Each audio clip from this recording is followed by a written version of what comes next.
Hey, and welcome to episode number 22 of the Brave Widow Show. Today, we're going to talk about why it feels like we get stuck in grief, why time doesn't magically heal all wounds, why we're ultimately not prepared to handle grief and loss, and what you can actually do about it.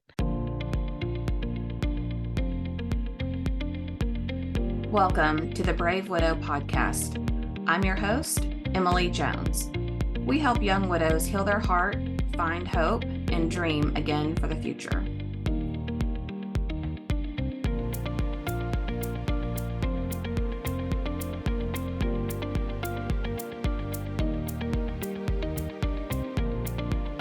So today I'm going to share with you an amazing resource, and this one is going in my toolbox. This is called the Grief Recovery Handbook by John W. James and Russell Friedman. And if you remember a few episodes back, I did a summary of The Grieving Brain, which is another book by Dr. Mary Frances O'Connor. That book was excellent in understanding why grief is so hard, how our brain works in grief, and making us feel a little less crazy, okay, with why grief is so difficult and why we think and act to an extent the way that we do. This book is like the next progression of that. So now that we understand why our brain and why we feel grief is a certain way, this is an excellent book in helping you to move forward. And the nice thing about this book is that it really could be used for any sort of loss or any sort of relationship hangups that you may have. So whether it's grief of losing a loved one, whether that's a spouse, a child, or anyone that you cared about, maybe even a pet.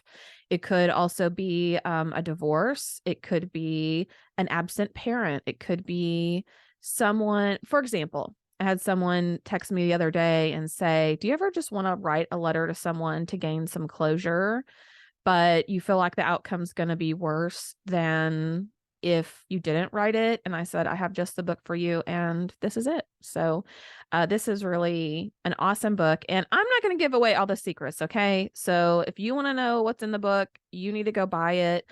I'm not an affiliate. I don't get anything for promoting it. I just thought it was good. So today I'm going to share with you from the book some power of words that people have in grief, some misconceptions and lessons that we were wrongly taught about how to process loss and grief. Several of these I think that you might be able to resonate with. I'm going to talk about how others are ill-equipped to help you through your grief journey, and ultimately who is responsible. Now, the second half of this book walks you through how to start processing and moving through your grief journey, right? So if you feel stuck in grief, this probably second half or so of this book really gives some great detailed information on how to move forward and some things that you can do, preferably with a partner and someone who can also follow along with these exercises. But I'm not going to go through that today. I'm really going to focus on the first third to half of this book and some of the gems that are inside. So why is it so hard for us to feel like we are healing in our grief journey? One of the main points that these authors make is that in life, we are taught how to acquire things, but we're not taught how to lose them. So think about, even as a child or growing up, the different losses you may have had. Maybe it was loss of a pet. Maybe it was loss of the ability to be on a sports team. Maybe it was the loss of anything that was important to you. And think about the ways that you were told to process or deal with those losses. For example, if you've been called a crybaby, if you've been told to get over it, if you've been told whatever other platitude to get over your loss and not to process it. These are little things that culturally we consider normal because most of us hear some of these same things over and over, but that doesn't mean that it's the right way to handle and process loss. So most of us do not know the right way to handle and process grief and loss. And this is something I had a really hard time understanding because death is inevitable, right? So if you think about having lost a loved one, whether it's a spouse, whether it's a child, or even loss of someone through divorce or other relationship breaks, that happens to everyone. Like everyone will know someone ultimately who dies. Everyone will know some sort of loss of a relationship, but they don't teach us this in school. Our parents don't really teach us this. We really are very ignorant to how we can, in a healthy way, process grief and loss. The authors mention that grief is a human response that is normal and natural. There's nothing wrong or defective with you. Loss can cause us to experience all sorts of emotions: sadness, anger, bitterness, denial, frustration, so many different emotions that grief can bring upon us that is totally normal. But what do we say? What do a lot of people say when they notice that someone is having a significant emotional response to grief and loss? We say things like, oh, this person broke down, or they lost it, or they went over the edge, or they're having a mental breakdown. Those are the things we may say about people who are having these emotional responses, when in reality, these responses are very normal. So part of this, again, is just culturally our lack of knowledge of the right ways to process loss and grief, and especially being able to help someone else process some of these things. So, power of words. Here are some phrases that we often hear and many times have used, and most of these are mentioned by the authors. Get a hold of yourself. You can't fall apart. Keep a stiff upper lip. You need to pull yourself up by the bootstraps. Oh, I understand how you feel. Now, notice here that it doesn't matter if someone lost someone the same way you lost your person, or if I was widowed at 37 with 4 kids and someone else was widowed at 37 with 4 kids. While the person may understand that grief is painful and hard, they don't understand how you feel, because every relationship is unique. And this is something the authors really reiterate that I think is so important to understand, is not to tell people, I understand how you feel. The living must go on. Well, he's in a better place now. She lived a full life. You shouldn't be angry with God. God will never give you more than you can handle. You must be one of God's toughest soldiers. Personally, I hate this one. I mean, if you are someone who believes in the Bible and God, there are many verses to support the fact that God does allow for us to go through things that are more than we can handle. That's why having faith is so important, and relying on God is such a common theme in the Bible. But people will say so many times, God won't give you anything more than you can handle. And that is just simply wrong. So please, let's not say this one. You're strong enough to handle it.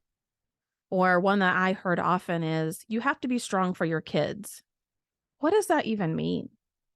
You have to be strong, or you have to be strong for someone else. What does that mean? Does that mean I shouldn't cry in front of my kids? Does it mean that I shouldn't just lay in bed for weeks at a time? Does it mean I can't show any emotion? Saying you have to be strong for someone else is really vague, doesn't really work, and it further just emphasizes the fact that we shouldn't show emotional response to grief and loss. We should pretend to be okay. And honestly, I think a lot of times people say these things because as humans, we have a tendency to fix, we have a tendency to soothe, to like, we're not comfortable with other people feeling bad. We want to fix it, we want to soothe, we want to make them feel better. If you've done much research into relationships between men and women, a lot of times women, they want to be able to talk, and what? They don't want men to fix the problem. And for men, it's in their nature to be problem solvers and fixers. So a lot of times you hear this very common friction where women want to be heard and validated, and they just want their man to listen. It's a very broad generalization, but it's a very common theme. And the reality of it is, it's not just a women and men dynamics. It's a lot of women do this even with trying to help soothe someone or help them not feel bad. We'll talk a little bit more about that later.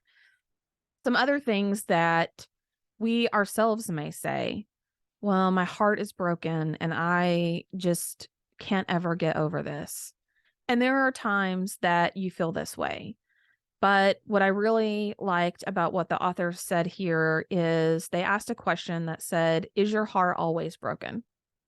Always, whenever you think of your person, is it always a sad memory and your heart is broken? And you think, okay, well, no, not always. Not all my memories are sad and my heart isn't broken. But as we say these types of things to ourselves, it really emphasizes in our subconscious mind that we are broken, and this becomes like an identity. I'm broken.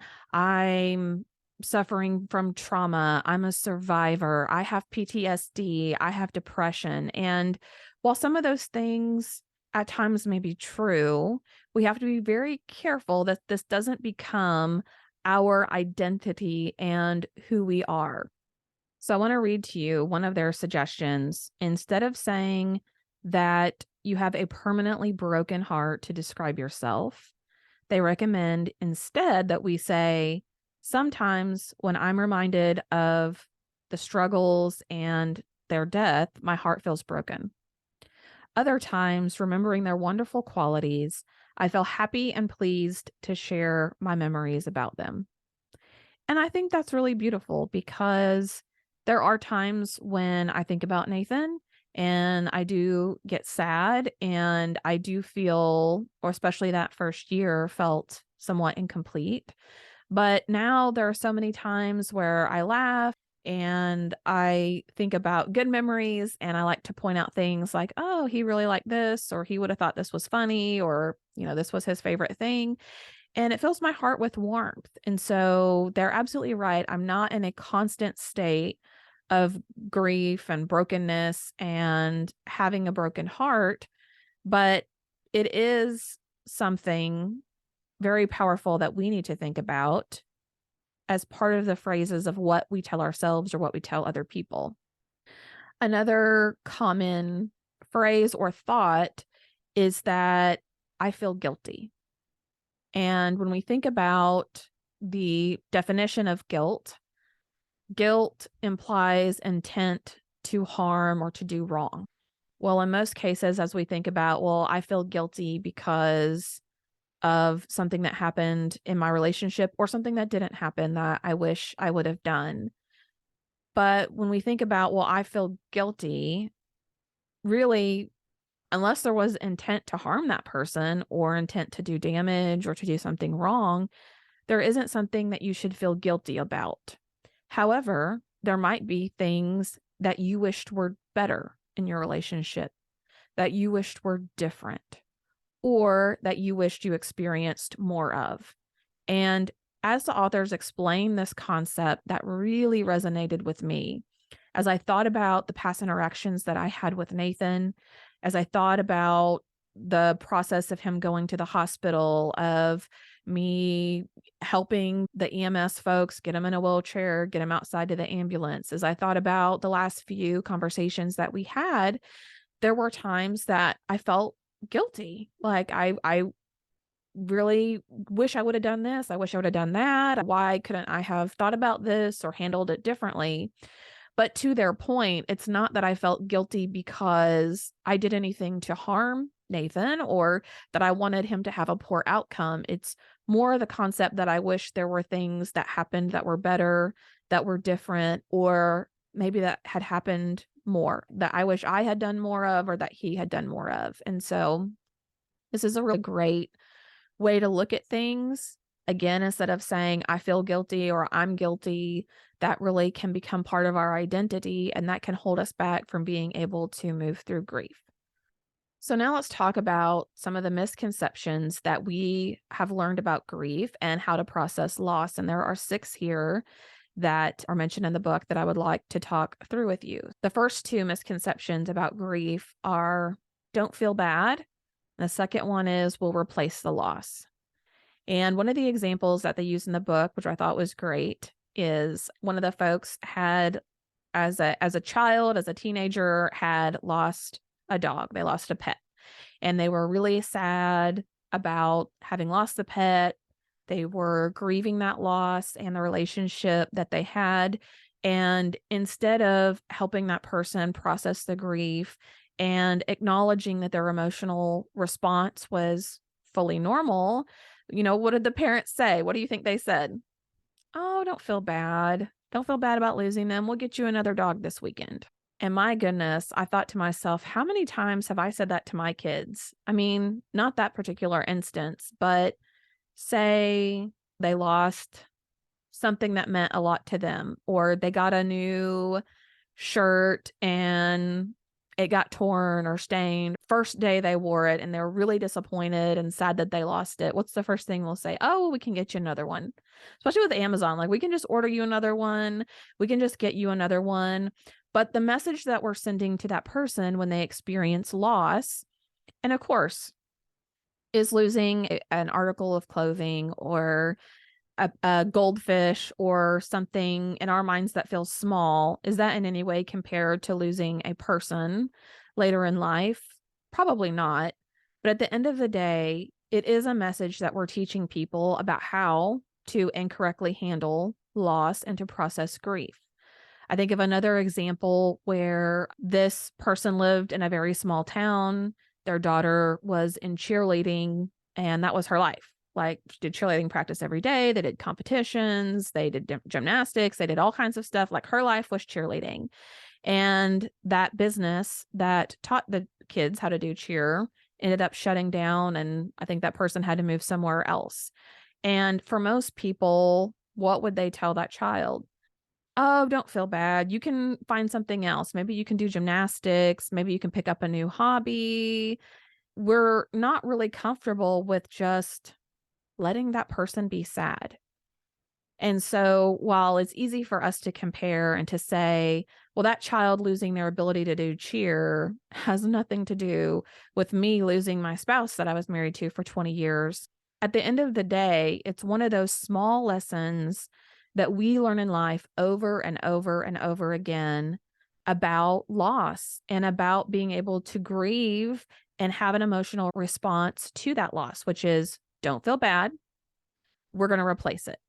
Now you can do basketball. Now you can do gymnastics. Don't focus on being sad that you can't do this anymore. We're going to replace it with something else. And the problem is that that doesn't work. It doesn't help that person heal.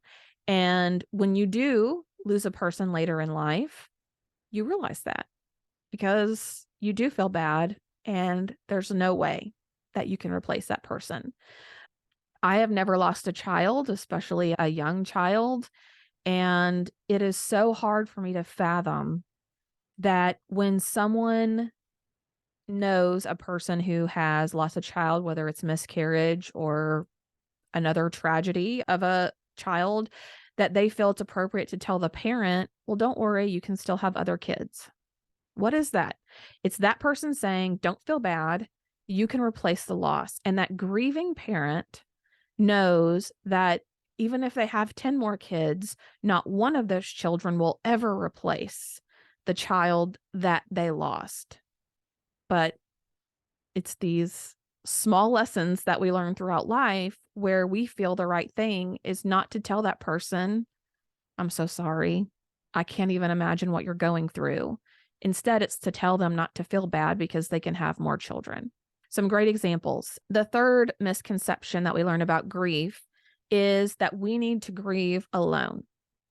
How many times have you heard, or maybe even you've said, well, if you're going to cry, go cry in your room.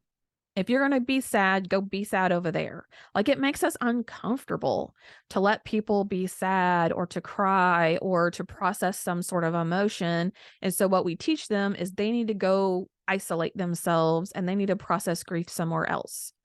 One of the authors mentioned that he was told this as a child: if you're going to cry, go cry in your room. So then as he grew into an adult and he would have friction with his wife, he would go get in the car and drive around. And what he recognized was that same concept of go grieve alone, go process your emotion alone. As a small child, that meant go to your room. As an adult, he processed that as go get in your car and do it by yourself and work out your emotions by yourself. It's really difficult to heal as a person who's isolated and alone. And a lot of times this actually exacerbates the pain and the issue. All right, number 4, just give it time. Time heals all wounds. Okay. All right, I'm guilty. I probably have said this several times, not necessarily post widowhood, but before. That's what we all think. Like, time just heals all wounds. Okay, well, would you say that to somebody who broke their arm? Like, don't worry about healing that. Don't worry about going to the hospital. You broke your arm. Time heals all wounds. It's going to heal magically on its own. No. And this is one misconception that prevents people from being able to heal and to feel that they're moving forward in their grief recovery process, is because in their minds, they believe if I just give it enough time, I'll start to feel better.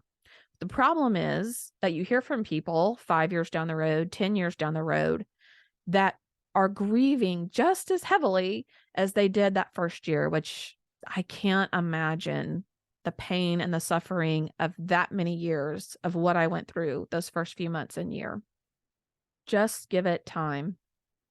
The reality is that you have to choose to heal. And we're going to talk about that here in a little bit. But you have to be proactive in your healing and taking care of yourself and allowing yourself to process these emotions, just like you have to be proactive with healing yourself when you get into an accident or you have an injury or something else happens. You can't just sit back and magically wait for that healing to occur. The 5th misconception that we learn about grief and how to process loss is to be strong for others. And what does that mean? Be strong for others? First of all, why? Why? Because that's just reiterating that to process grief and to heal, I need to suppress how I feel. I need to not talk about it. I need to compartmentalize. I need to not cry in front of my kids at the dining room table. I need to go in my room, again, isolate myself. I need to cry and be sad in there, but then I need to pull myself up by those bootstraps and get back out there and be strong for my kids. I don't even know what that means. And it just perpetuates this vicious cycle about how ill prepared we are to help others in grief. Number 6 is to keep busy and stay active. Well, just get out there and start doing new things, or just get out there and do something else. And I didn't jot these down, but the book actually has several, they call it short-term energy relieving behaviors. And there's a really fine balance between being active and doing things and using that as a tool in your toolbox to help you through the journey of grief versus participating in behaviors to distract yourself from the grief and from being able to process your emotions. So the grieving brain has some great ideas for different tools in your toolbox and activities and things that you can do to help process. So think about things like gardening and journaling and things that are creative related, and that's really working the side of your brain that processes emotion, versus doing things like to shut out the world and to keep you distracted from being able to process those emotions. And I will run down a list here of what some of these short-term energy relieving behaviors are. All right, so the authors say this is a partial list of behaviors that, if done for the wrong reason, can have a negative impact on people who are grieving. Food, okay, guilty of that one. Alcohol and drugs, anger, exercise, fantasy, which is movies, TV, and books, isolation, sex, shopping, which we humorously call retail therapy, and workaholism. These are all things that can have damaging consequences if used as distractors and if used as an alternative to processing our grief. All right, so we've talked about the power of words, we've talked about the misconceptions of grief, and now we'll talk a little bit about how others are ill prepared to help us navigate grief. And there are 5 of these. The first one is they don't know what to say. I actually did a podcast episode on this about how to talk to a widow, where I go through many of the platitudes of what people typically say and actually give recommendations for what people could say instead. So many times these platitudes are things that are well intended. People don't say them because they're malicious, but again, it's just because they're ill prepared and not educated on how to process loss and grief, and especially how to help others process these things. So something they might say, we talked about earlier, was, I know how you feel.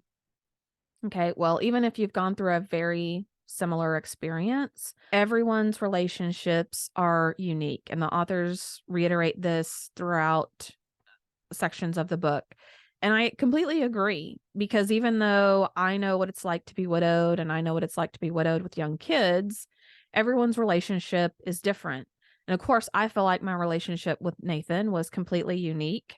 We weren't like many married couples that we know. We loved being together. We were best friends. We didn't have some of the typical arguments and challenges that you hear generalized or that maybe a lot of your family and friends go through. We really felt like we were a team and appreciated a lot of unique things about our relationship. And other people maybe didn't have that same great relationship. You know, some people who are widowed, they had an abusive partner.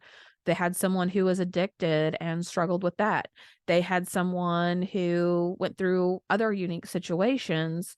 And ultimately, at the end of the day, the relationships are unique and different. So, unfortunately, when people make these well-intentioned statements, it can actually backfire and cause the person who's grieving frustration and anger, because they know in their minds what these people are saying just simply isn't true.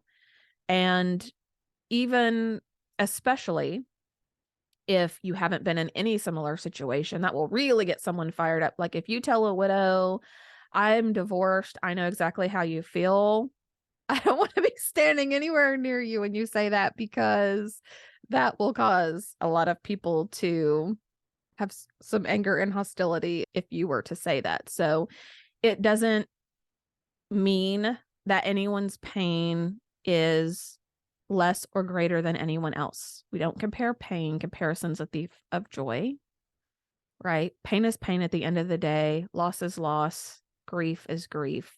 There are different complexities and components, but it's just best if you don't say, I know how you feel, or I understand how you feel. The second reason people are ill prepared is that they're afraid of our feelings. And this is something that I knew, but I didn't know. But if you think about it, we want to soothe, we want to fix. We don't want to be around sadness and uncomfortableness. And we don't like uncomfortable silences. We don't like, if someone's crying, we feel like we immediately need to hug them and soothe them and tell them it'll be okay. And ultimately, that is not the way to help someone heal and to help them process their grief, is not to soothe and comfort them. And that feels really counterintuitive. Like if my child is running outside and falls and scrapes their knee, I'm immediately going to hug them, comfort them, soothe them, tell them it'll be okay. I don't want to hear them crying. I don't want to hear them whining. I want them to just feel better. And as minor as that is, we have the same mentality and outlook on people who are suffering a much bigger and greater loss, a loss of another person, a loss of a child, of a spouse, of a divorce. People just really have a hard time sitting in the pain and sitting in the uncomfortableness. But if you will be the kind of person that can just listen, that can validate and acknowledge, yes, I'm sorry, this is unfair, it sucks, and I really feel for you. And just listen to that person and let them process and talk and feel through their emotions. you are going to do so much more for that person than if you try to comfort them, soothe them, fix things for them. A lot of times people just really want to feel heard. Number 3 is they try to change the subject.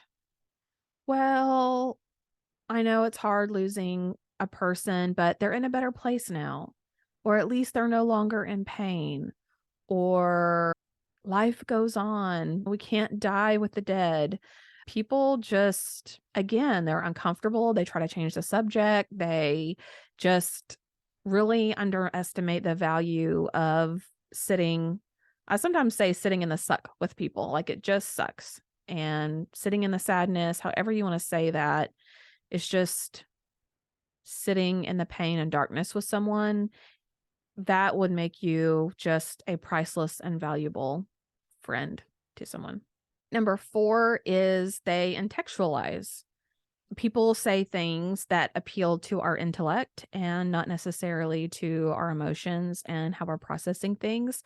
Here's some examples, again, well intentioned, of what people say to someone who's lost a child. Well, be thankful you have another son. The living must go on. He's in a better place. All things must pass. She led a full life. You'll find somebody else. God will never give you more than you can handle. Be grateful you had him for so long. Again, these are really just based on misinformation. This book states that according to statistics, if we are to believe those, we will each experience the death of a loved one every 9 to 13 years. And that's one reason why we're just not really well equipped to handle it or to help others, because it happens infrequently. Fortunately, we don't have to have this experience very often.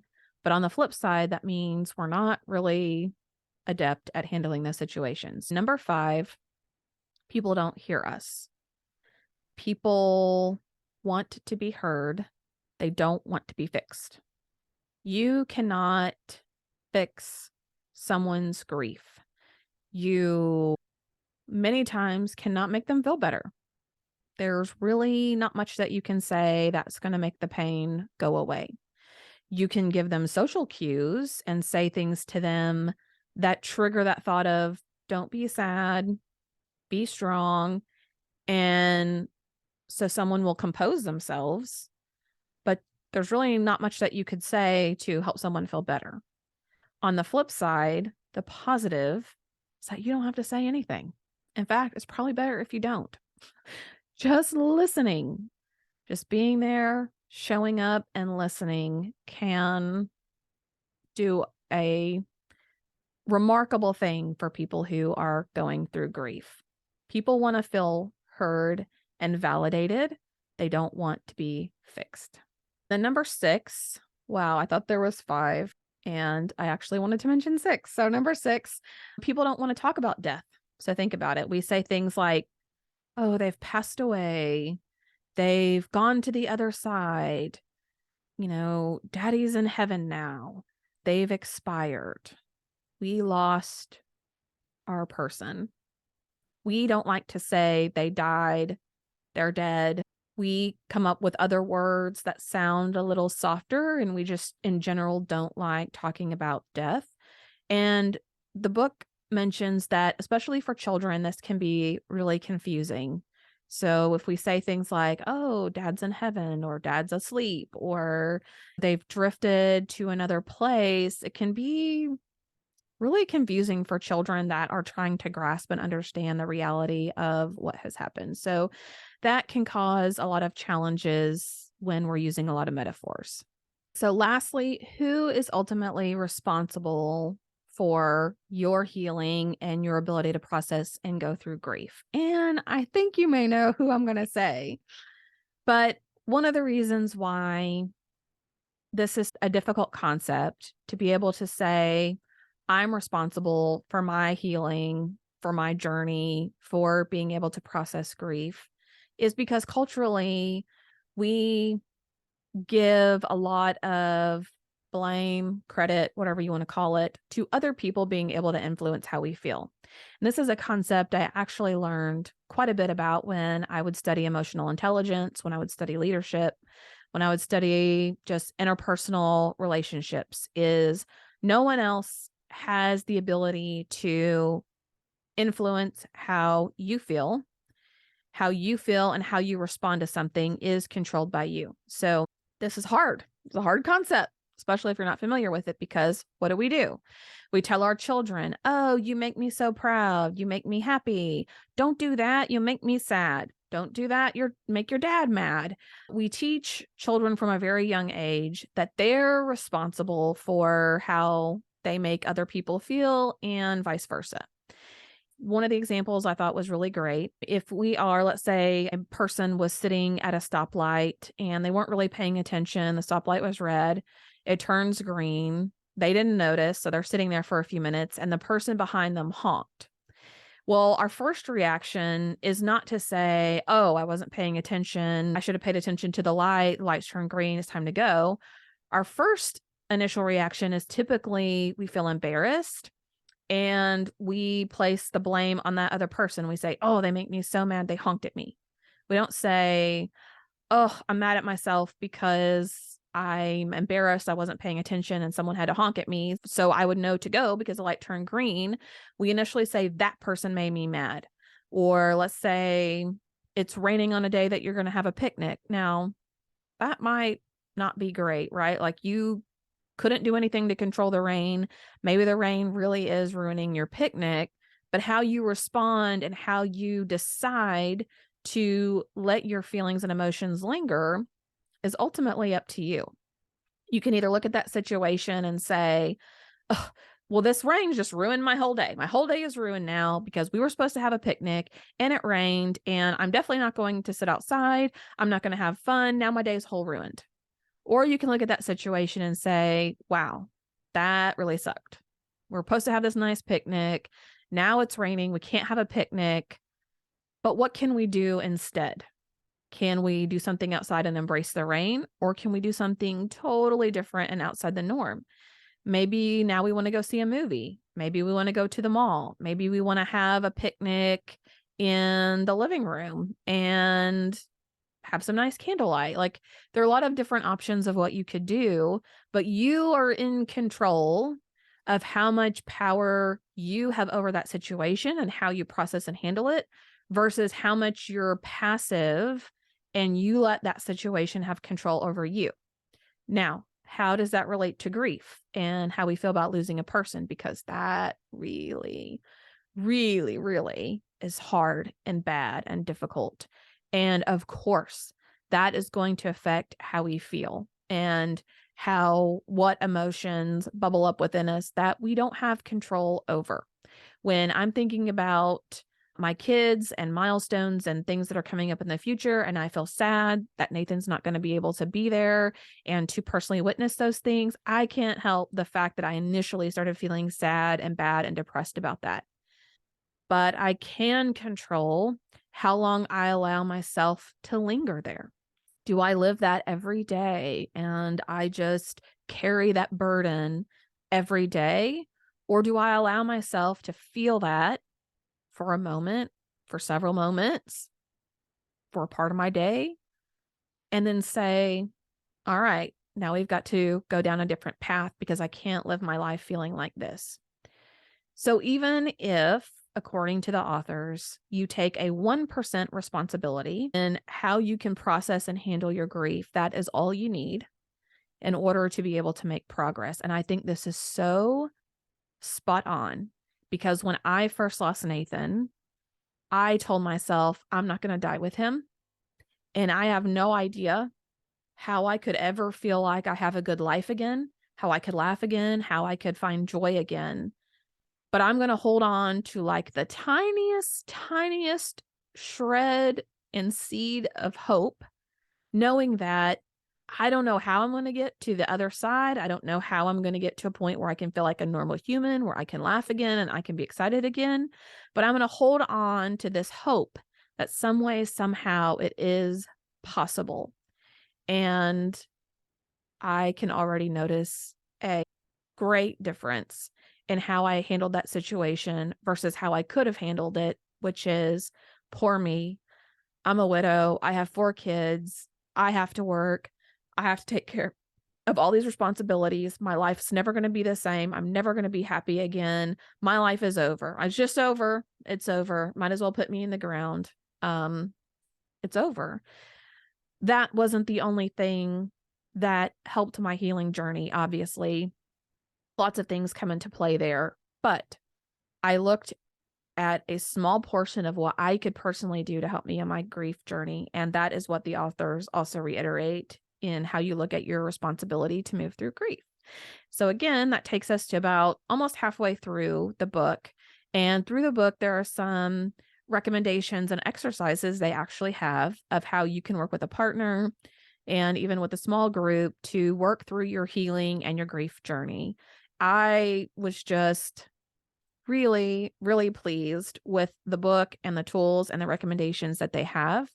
It helped me identify some of the hangups I had in my relationship with Nathan, even while we were married, some of the things that I really appreciated about him, some of the things that I resented that happened over the course of our years, whether it was on his part or my part.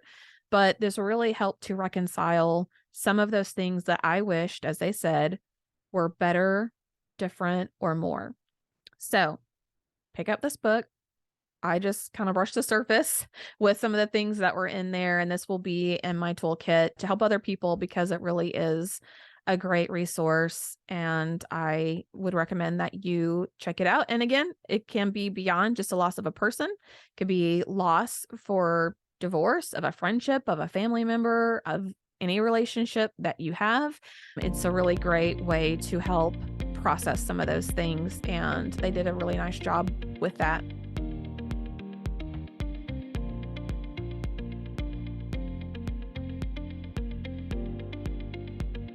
Hey guys, thank you so much for listening to the Brave Widow podcast. I would love to help you take your next step, whether that's healing your heart, finding hope, or achieving your dreams for the future. Do you need a safe space to connect with other like-minded widows? Do you wish you had how-tos for getting through the next steps in your journey, organizing your life, or moving through grief? What about live calls where you get answers to your burning questions? The Brave Widow membership community is just what you need. Inside, you'll find courses to help guide you, a community of other widows to connect with, live coaching and Q&A calls, and small group coaching where you can work on what matters most to you.